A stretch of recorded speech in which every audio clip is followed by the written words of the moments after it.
નમસ્કાર.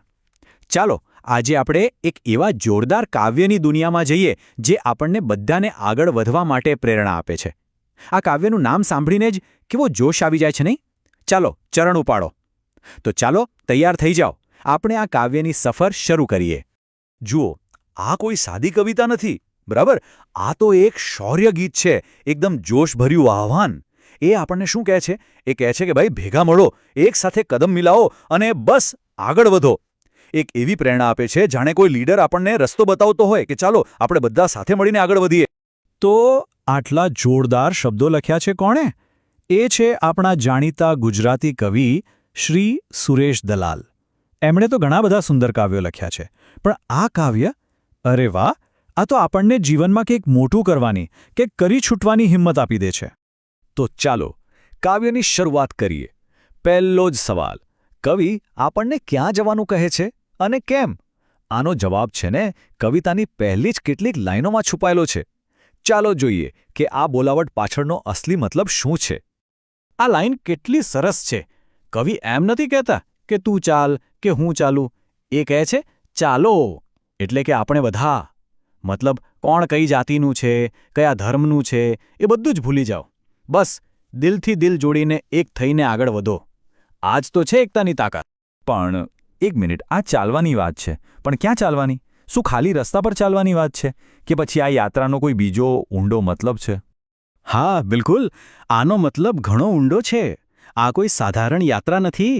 આ યાત્રા છે પ્રગતિની, આપણા દેશની, આપણા સમાજની, એક સારા ભવિષ્યને બનાવવાની યાત્રા છે. અને આ સફરમાં આપણે બધાએ સાથે મળીને મોટા મોટા કામ કરવાના છે, જ્યાં દરેકનો સાથ જરૂરી છે. હવે જો આપણે ક્યાંય પણ લાંબી મુસાફરી પર જઈએ તો તૈયારી તો કરવી પડે ને. બેગ પેક કરવી પડે, જરૂરી સામાન લેવો પડે.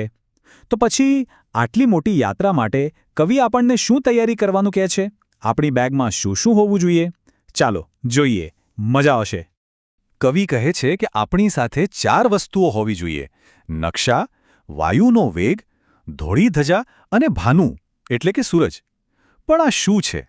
શું આપણે સાચે જ નકશા અને ધજા લઈને નીકળવાનું છે? ના, આ બધી વસ્તુઓનો એક ખાસ મતલબ છે અને એ જાણવું બહુ જ રસપ્રદ છે. ચલો પહેલી વસ્તુ લઈએ, નકશા. નકશો શું કામ આવે? રસ્તો બતાવવા માટે, બરાબર ને?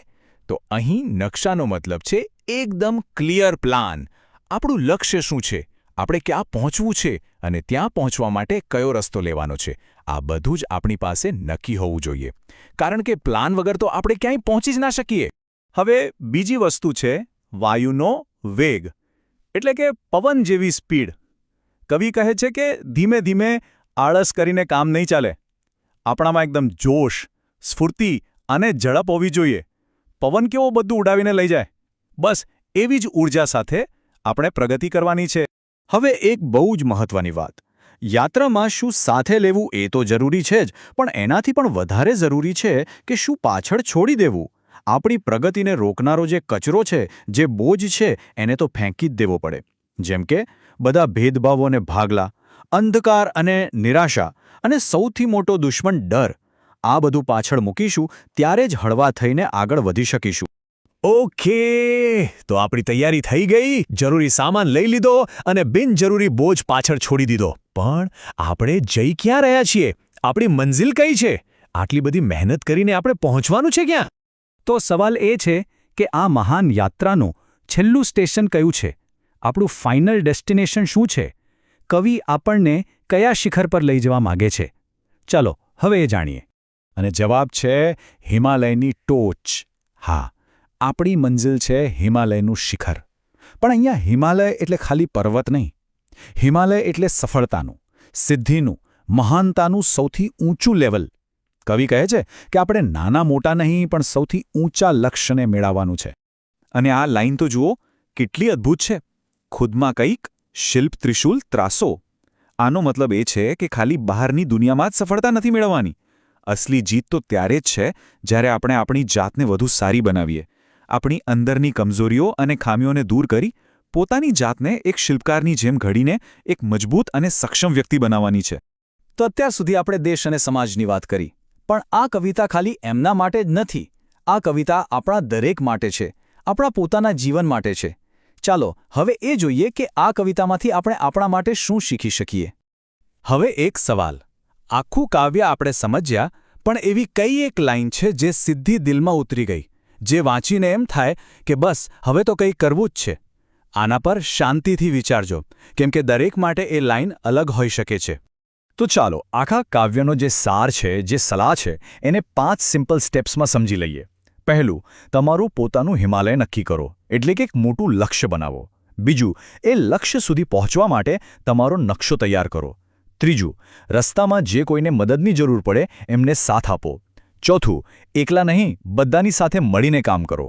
અને પાંચમું, હિંમત રાખીને પોતાનો રસ્તો જાતે બનાવો. અને છેલ્લે કવિ આપણને બસ આટલું જ કહે છે: પંથ તારો કાપે જા. આનો સીધો મતલબ છે કે ગમે તેવી મુશ્કેલીઓ આવે, ગમે તેટલા પડકારો આવે, અટકવાનું નથી. બસ હિંમતથી પોતાનો રસ્તો બનાવતા રહો અને આગળ વધતા રહો. આશા છે કે આ શૌર્ય ગીત આપણા બધાના જીવનમાં એક નવો જોશ અને નવી ઊર્જા ભરી દેશે.